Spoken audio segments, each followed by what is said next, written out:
Allez les amis, bonjour, heureux de vous retrouver aujourd'hui pour enfin finale du King Tiger SD KFZ 182. Il est terminé les amis. Alors il est terminé dans le montage, dans tout ce qui est le montage. Bien sûr le petit diorama que je vais faire en vue éclatée n'est pas fait.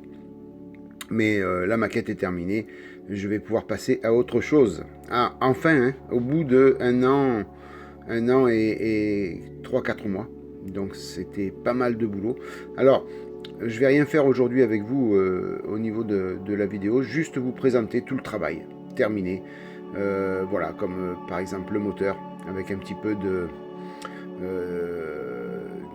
simulacre d'hydrocarbures, de graisse, d'huile. Voilà, donc je vous laisse découvrir tout ça.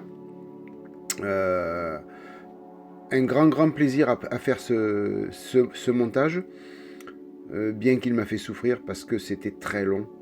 Je sais plus combien il y a de pièces dans la boîte, mais c'était énorme.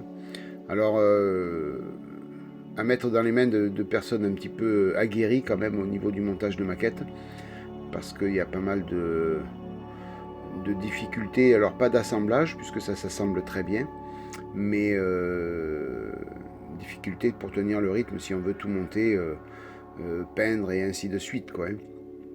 Voilà, donc même moi j'ai passé du temps dessus, mais comme on dit, le jeu en vaut la chandelle, parce que au final on a vraiment quelque chose de super joli.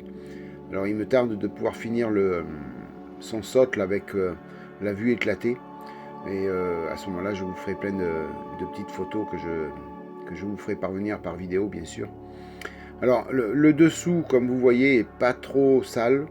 J'ai pas insisté là-dessus. J'aurais dû peut-être, mais très sincèrement ça va pas se voir.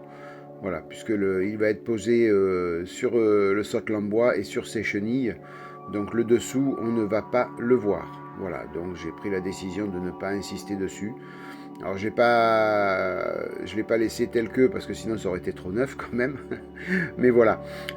Donc pour moi le blindé sera présenté comme s'il était dans un musée, c'est-à-dire qu'il n'a plus roulé depuis énormément de temps. Donc c'est pour ça que sur les chenilles, je n'ai pas fait volontairement de gunmetal sur le haut des chenilles.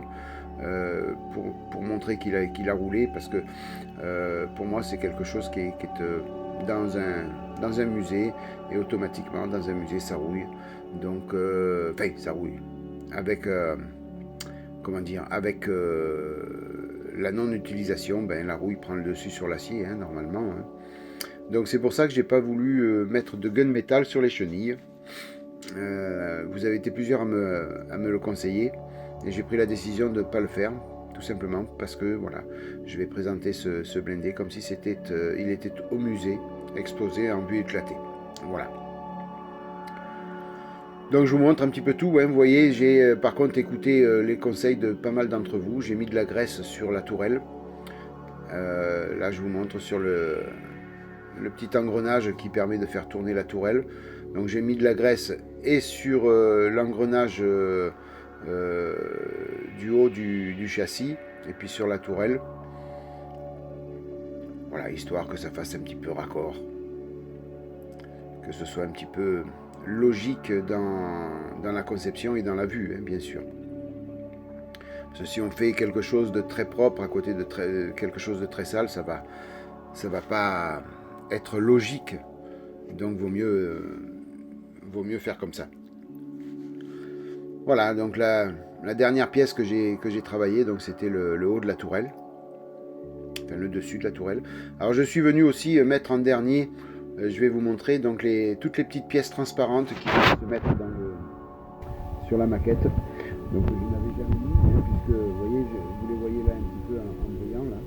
Donc il y avait plein de petites pièces transparentes sur le haut du châssis et puis sur le haut de la tourelle. Donc je suis venu les mettre en dernier, puisque je voulais pas les mettre avant de faire le vernis mat. Voilà, elles viennent toutes se mettre par en dessous. Voilà, donc ouais, pas mal de boulot, et je me suis pris la tête dessus, c'est pour ça que ça a duré très longtemps. Mais le jeu en vaut la chandelle, donc n'hésitez pas si vous avez envie de faire un full intérieur, faites-le. Au final, on peut avoir vraiment quelque chose de très joli. Il y a plusieurs façons de le présenter. Vous verrez la façon dont je vais le présenter plus tard. Et puis je vais vous laisser avec, pas un petit slideshow, mais je l'ai mis sur un plateau tournant. Comme ça, chaque pièce, vous allez les voir dans tous les angles. Moi, en attendant, j'étais, comme d'habitude, très content de partager ce montage avec vous. Même si ça a duré un petit peu trop longtemps. À mes yeux et certainement à vos yeux aussi, malheureusement. Mais voilà, il fallait que je prenne le temps pour le faire, sinon je l'aurais bâclé et le résultat n'aurait pas été là. Voilà, donc moi, un grand plaisir d'avoir partagé ça avec vous. Je vous remercie aussi énormément d'être resté fidèle à ce montage et d'attendre. Vous avez été nombreux à me demander la suite sans arrêt. Donc merci de votre fidélité, merci d'avoir vu toutes ces vidéos. Il y en a pas mal. Je crois que c'est la maquette qui m'a donné le plus, enfin, qui a donné le plus de vidéos. Donc merci mille fois les amis de votre fidélité, de votre soutien. Voilà. La fin du King Tiger, c'est terminé. Allez, protégez-vous bien, maquettez bien. Je vous souhaite une bonne matinée, une bonne soirée, une bonne journée les amis. Et puis je vous dis à bientôt pour un nouveau montage blindé. Allez, bye bye, à plus. Ciao.